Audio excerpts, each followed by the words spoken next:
Assalamualaikum warahmatullahi wabarakatuh. Perkenalkan saya Puji Utami dengan nomor induk mahasiswa 0804 1282 32831, mahasiswa jurusan Biologi, Fakultas Matematika dan Ilmu Pengetahuan Alam, Universitas Sriwijaya. Di sini saya akan mempresentasikan salah satu topik dari mata kuliah Fisiologi Tumbuhan, yaitu respirasi. Topik respirasi yang akan saya bawakan itu bersumber dari jurnal dengan judul Perbedaan Konsumsi Oksigen O2 pada Proses Respirasi Tumbuhan Gymnospermae dan Angiospermae. Jadi, respirasi ini merupakan proses katabolisme penting dalam metabolisme tumbuhan, di mana oksigen ini digunakan untuk memecah senyawa kompleks menjadi energi yang akan dibutuhkan oleh sel. Nah, tumbuhan Gymnospermae dan Angiospermae ini memiliki perbedaan struktur dan fisiologi yang mempengaruhi laju respirasi. Gymnospermae adalah tumbuhan berbiji terbuka seperti Pinus mercusi dan Ficus rumpi, sedangkan Angiospermae adalah tumbuhan yang berbiji tertutup, contohnya itu seperti Oryza sativa dan juga Mimosa pudica. Kemudian tujuan dari jurnal yang akan saya bahas ini adalah untuk mengetahui perbedaan laju respirasi antara Gymnospermae dan Angiospermae, juga untuk menganalisis pengaruh lingkungan terhadap laju respirasi, mengkaji peran struktur daun dalam proses respirasi, mengidentifikasi faktor-faktor yang mempengaruhi konsumsi oksigen pada kedua kelompok tumbuhan tersebut. Lalu metode atau desain eksperimen yang digunakan dalam jurnal yang akan saya bahas ini itu menggunakan rancangan acak lengkap atau RAL dengan jumlah ulangan 4 kali. Alat dan bahannya itu ada timbangan analitik, respirometer, beaker glass, pipet tetes, jarum suntik, tisu, KOH, vaselin, dan methylene blue. Sedangkan sampel tumbuhannya itu ada Oryza sativa, Mimosa pudica, Ficus rumpi, Pinus mercusi. Lalu untuk analisis data digunakan uji ANOVA yang digunakan untuk mengetahui perbedaan signifikan konsumsi O2 antar kelompok tumbuhan tersebut. Dari hasil pengujian tadi didapatkan bahwa tumbuhan Gymnospermae itu memiliki angka yang rendah pada laju respirasinya dibandingkan pada tumbuhan Angiospermae.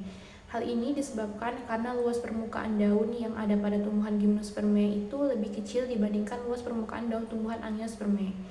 Nah, inilah yang menyebabkan konsumsi oksigen itu lebih sedikit dan rendah di tumbuhan Gymnospermae berbanding terbalik dengan tumbuhan dari Angiospermae. Lalu hasil juga menunjukkan bahwa Angiospermae ini memiliki laju respirasi lebih tinggi dibanding dengan Gymnospermae itu memiliki rata-rata laju respirasi sebesar 0,33, sedangkan Angiospermae itu memiliki rata-rata laju respirasi sebesar 0,45.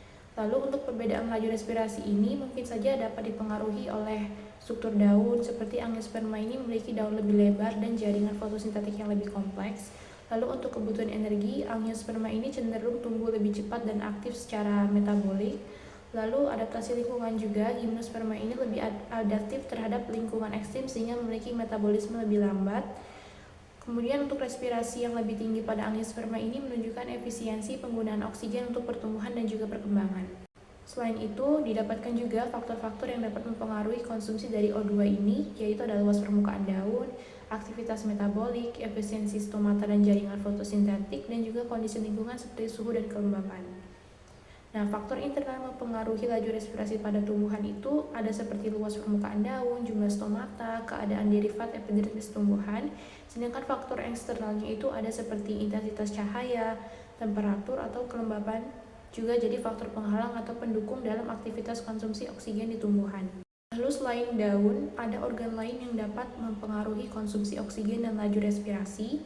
Organ tersebut adalah bagian dari permukaan akar, batang, dan juga daun, di mana respirasi yang berasal dari permukaan akar dan batang ini disebut dengan respirasi lentisel, sedangkan respirasi yang berlangsung melalui daun ini disebut dengan respirasi stomata. Untuk kesimpulan dari jurnal yang saya bahas ini, berdasarkan penelitian yang telah dilaksanakan, dapat disimpulkan bahwa konsumsi oksigen tumbuhan Angiospermae ini lebih tinggi dibandingkan konsumsi oksigen di tumbuhan Gymnospermae.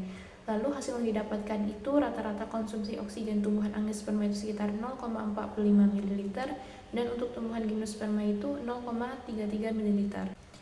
Mungkin sekian yang dapat saya sampaikan. Terima kasih. Wassalamualaikum warahmatullahi wabarakatuh.